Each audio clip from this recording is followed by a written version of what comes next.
இந்த வாசு. ரேவதி தண்ணி பாட்டில் கொண்டு வந்து குடுக்கலையே. அத்தை, தண்ணி எல்லாம் ஆபீஸ்லயே இருக்கும். வேர்க்கடலை சட்னி தனியா அரைச்சு வச்சிருக்கேன், அதை எடுத்துட்டு வா. நான் அதையெல்லாம் எடுத்து வச்சிட்டேன் அத்தை. வாசு, நீ புறப்படு. சரி ரேவதி, கிளம்புறேன். வரமா? டேய் வாசு. என்னம்மா? என்னத்த? ஒண்ணும் இல்லம்மா, நீ போய் வேலையை பாரு. நீங்க ஏன் இப்படி தவிக்கிறீங்கன்னு எனக்கு நல்லாவே புரியுது. ஆரம்பத்துல இருந்தே வாசு நந்தினிக்கு எதிரா செயல்படுறது உங்களுக்கு பிடிக்கல. அது அர்ச்சனா அக்கா மேல இருக்கிற வெறுப்பா இல்ல நந்தினி மேல இருக்கிற பாசமான்னு எனக்கு தெரியல. வாசு இப்பதான் நல்ல விதமா மாறி நந்தினியால கிடைக்கக்கூடிய எந்த ஒரு பலனும் தேவையில்லைன்னு தன்மானத்தோட வாழ்றதுக்கு முடிவெடுத்திருக்காரு. இப்படி ஒரு நல்ல மனுஷனா எனக்காக வாசு மாறி இருக்காரு. அவரை நீங்க ஏதாவது சொல்லி பழையபடி மாத்திராதீங்க அத்தை. வாசு, நீ எப்பவுமே இப்படிதான் இருக்கணும்.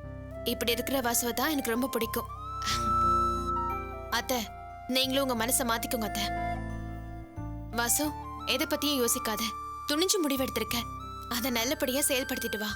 சரி, புறப்படு. All the best. Thank you Revathi. ஆம்பளைங்க எடுக்கிற நல்ல முடிவுக்கு வீட்டுல இருக்கிற உன்ன மாதிரி பொம்பளைங்க சப்போர்ட் பண்ணணும். அதான் ரொம்ப நல்லது. நான் வரேன். வரமா?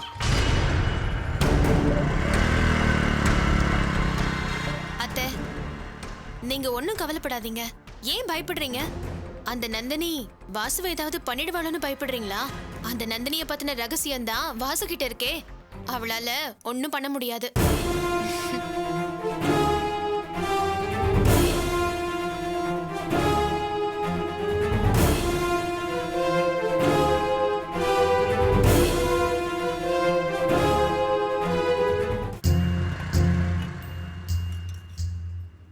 அம்மாடி, கருவாட்டு குழம்பு ஊத்திருக்கேன்.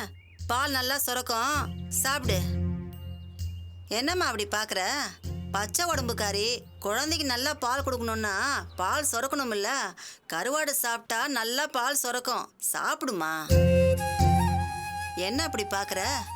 பிளாட்பாரத்துல இருந்தாலும் நாங்க சுத்தமா தான் சமைப்போம். குழம்பு நல்லா இருக்கும், சாப்பிடுமா. என்ன பெத்த அம்மா என் கூட இருந்திருந்தா கூட என்னை இவ்வளவு அக்கறையா பாத்துருப்பாங்களான்னு தெரியல. ஆனா நீங்க என்ன இவ்வளவு அக்கறையா பாத்துக்கிறீங்களே, உங்களுக்கு என்ன கைமாறு செய்ய போறேன்னு எனக்கு தெரியல. அட என்ன பொண்ணுமா நீ? மனுஷாளுக்கு மனுஷால் இந்த உதவி கூட பண்ணலனா எப்படி? குழந்தைக்கு பால் வேணும், பால் சுரக்க வேணாமா? நாங்களும் குழந்தை குட்டிங்க பெத்தவங்க தாமா, சாப்பிடுமா.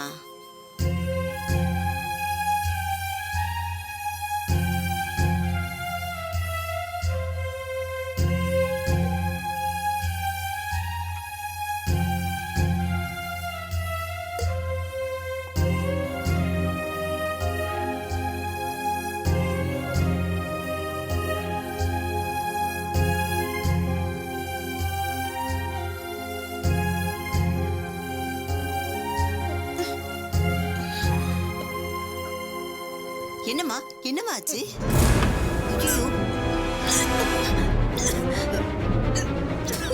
என்னம்மா ஆச்சு?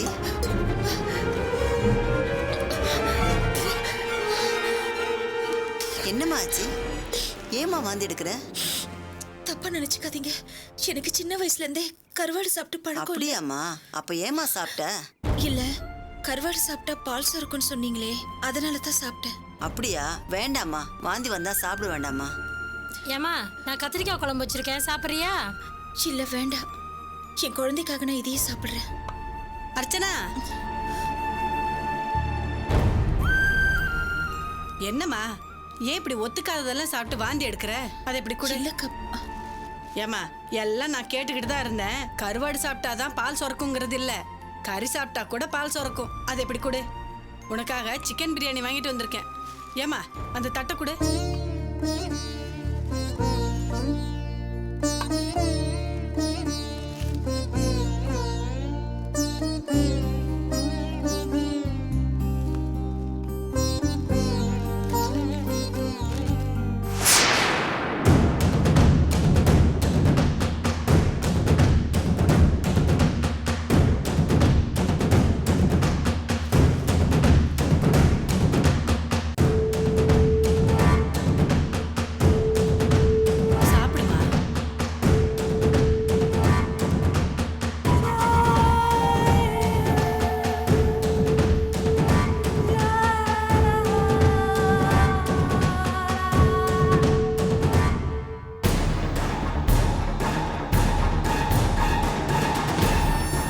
இரு இரு, நான் எடுத்து போடுறேன், நீ கையை கழுவு.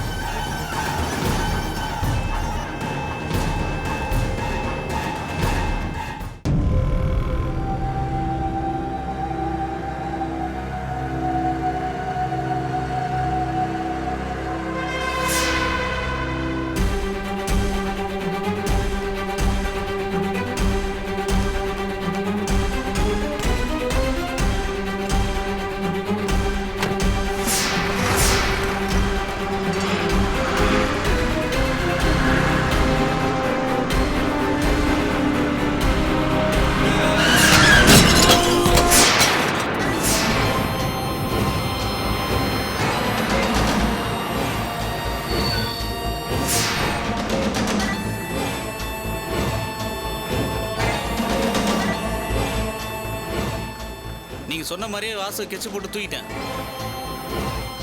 ஆமா, கன்ஃபார்மா காலி தான். கன்ஃபார்ம் பண்ணிட்டு தான் நான் உங்களுக்கு ஃபோன் பண்றேன்.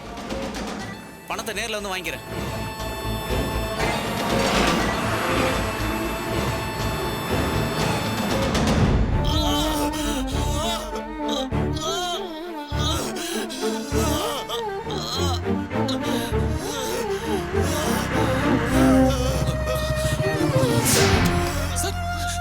என்னாச்சு சார்? சார் சார் யார் சார் நீங்க? சார் சார் என்னாச்சு சார்? எங்க இருந்து வரீங்க சார்? சார்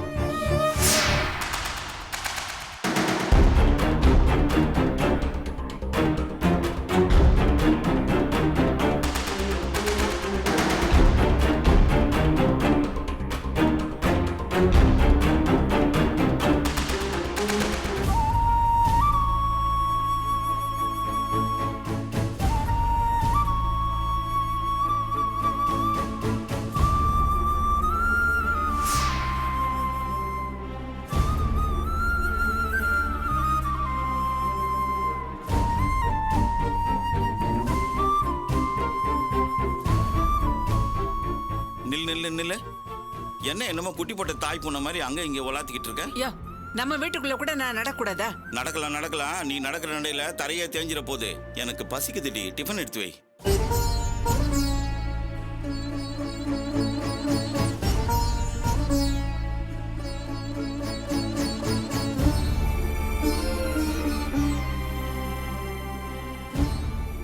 அம்மா தாயே, வாசு இப்பதான் நான் ஆசைப்பட்ட மாதிரி திருந்தி அர்ச்சனா அக்காவுக்கு நல்லது பண்ண ஆரம்பிச்சிருக்காரு. அவர் எப்பவுமே இப்படி நல்லவராகவே இருக்கணும்.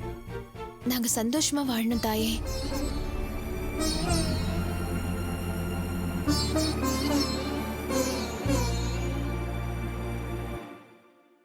ஐயோ வாசு,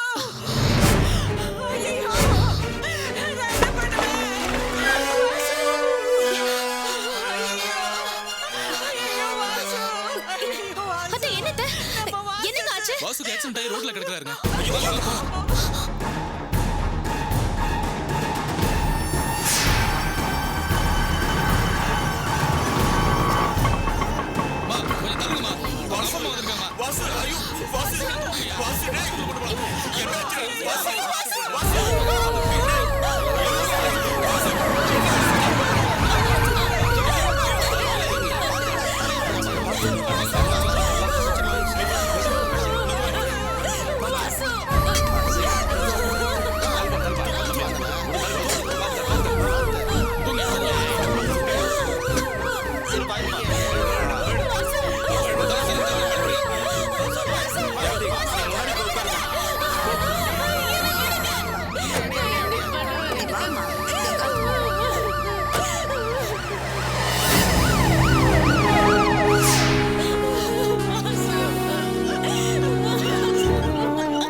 என்னாச்சு டாக்டர்? என் பையன் பைக்ல வரும்போது லாரிக்காரன் வந்து இடிச்சிட்டான் டாக்டர். எப்படியாவது காப்பாத்துங்க டாக்டர். என் பிள்ளைய காப்பாத்தி கொடுங்க டாக்டர். இருங்க பாக்குறேன்.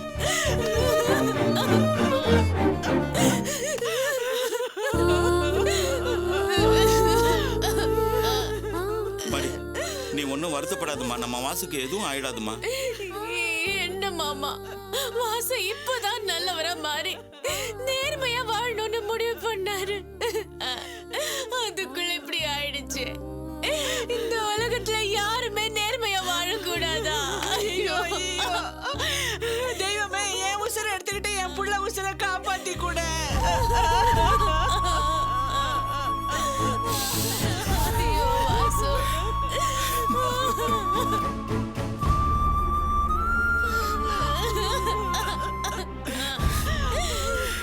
என் புள்ள செல்வம் தான் எங்களை ஒதுக்கி வச்சுட்டா. இவனை எங்க கிட்ட இருந்து பிரிச்சிடாதே, எப்படியாவது காப்பாத்தி கொடு சாமி.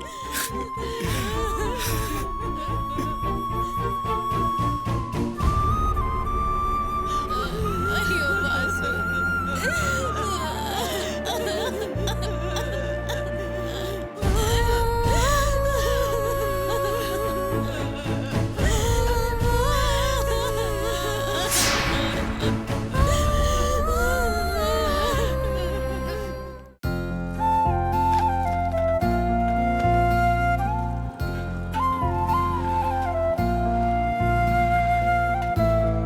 டேய் செல்லம், ஏய் குட்டி, எவ்வளவு நேரம்டா தூங்குவ? இங்க பாரு, இங்க பாரு. டேய் குட்டி, அம்மா பாரு, எந்திரி எந்திரி. எப்படியோ பால் சாப்பிடணும்ல. அம்மாவும் பிள்ளையும் பெரிய கண்டத்துல இருந்து தப்பிச்சிட்டீங்க. இப்பதான் இந்த குழந்தை முகத்திலயும் ஒரு தெளிவு இருக்கு, உன் முகத்திலயும் சிரிப்பு இருக்கு. இத பாருமா, இதே நீ வீட்டு விட்டு வெளியே வராம இருந்திருந்தா உன் வசதி வாய்ப்புக்கு குழந்தைய எப்படி எல்லாமோ வச்சிருந்திருக்கலாம். அதெல்லாம் ஞாபகப்படுத்தாதீங்க, விட்டுடுங்க. சும்மா பேச்சுக்கு சொன்னம்மா. உண்மையாலுமே சொல்றேன், உன் இடத்துல நான் இருந்திருந்தா என்னால நிச்சயமா இந்த மாதிரிலாம் இருக்கவே முடியாது. நல்லா வசதி வாய்ப்புனா என்னன்னே தெரியாம வாழ்ந்தவ. அண்ணாடுங்காட்சி வாழ்க்கை பழகி போச்சுமா. ஆனா வசதியா வாழ்ந்த உன்னால இதெல்லாம் எப்படிமா தாங்கிக்க முடியுது? எல்லாமே பழகிக்க வேண்டியதுதான், வாழ்க்கையா தானே. அக்கா, இங்க வேலை முடிஞ்சா இங்கேருந்து கிளம்பணுமா? இப்பதான் கான்ட்ராக்டர் வந்து சொல்லிட்டு போனாரு. எங்க போறமா? சென்னைக்கு. என்னது, சென்னைக்கா? ஆமா, என்னமோ கேளம்பாக்கமோ கோளம்பாக்கமோ சொன்னாங்க.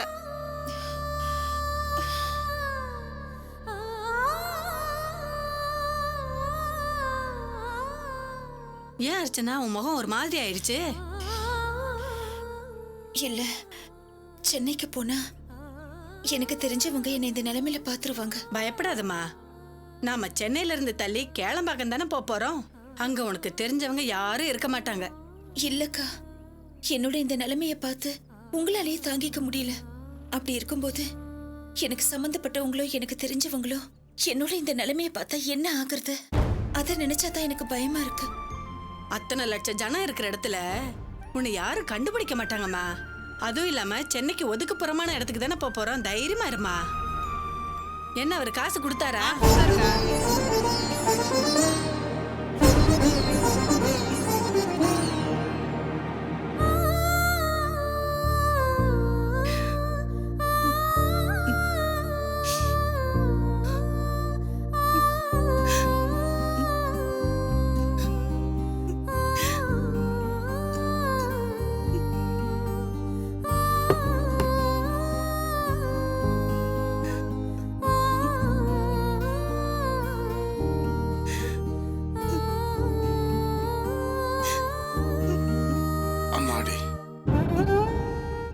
ஏங்க, பேப்பர்ல விளம்பரத்தை பார்த்துட்டு சாயந்தரத்துக்குள்ள நல்ல தகவல் கிடைக்கும்னு சொன்னீங்கல்ல. இந்த நிமிஷம் வரைக்கும் அர்ச்சனா பத்தி எதுவுமே தெரியலையேங்க. அதான் சிவகாமி, எனக்கும் கவலையா இருக்கு. விளம்பரத்தை பார்த்துட்டு போன் வரும்னு எதிர்பார்த்து ஏமாத்தம் ஆயிடுச்சு. என்ன செய்யறதுன்னே தெரியலையே. முதல்ல போலீஸ்ல போய் சொன்னோம், அவங்களாவது தேடி கண்டுபிடிப்பாங்கன்னு நினைச்சோம். அவங்க கிட்ட இருந்து சரியான பதில் வரல. பேப்பர்ல விளம்பரம் கொடுத்தோம், இது வரைக்கும் எந்த தகவலும் வரல. அதுக்காக நம்ம பேசாம இருந்துடக்கூடாதுங்க. நம்ம பொண்ணை நாமளும் 4 இடத்துல தேடி பார்க்கணுங்க. இவ்வளவு பெரிய ஊர்ல அவளை எங்கேன்னு போய் தேடுறது சிவகாமி? அவ இந்த ஊர்ல தான் இருக்காளா இல்ல வெளியூர் போயிருக்காளான்னு ஒன்னும் புரியலையே. என்னங்க இப்படி பேசுறீங்க? அர்ச்சனாவை பத்தி எதுவும் தெரியாம ஒன்னும் புரியாம கையை கட்டிக்கிட்டு பேசாம இருக்கிறது நரகத்துல இருக்கிற மாதிரி இருக்குங்க. அர்ச்சனா சாதாரணமா யார்கிட்டயும் அப்படி பேசுறவ இல்ல. உதவின்னு யார்கிட்டயும் போய் நிக்கிறவளும் இல்ல. ரொம்ப கூச்ச சுபாவம் உள்ளவங்க. கொஞ்ச நாளா அவ வசதியா வேற வாழ்ந்துட்டா. இப்ப எங்க போய் எப்படி எல்லாம் கஷ்டப்படுறாளோ, கஷ்டமா இருக்குதுங்க.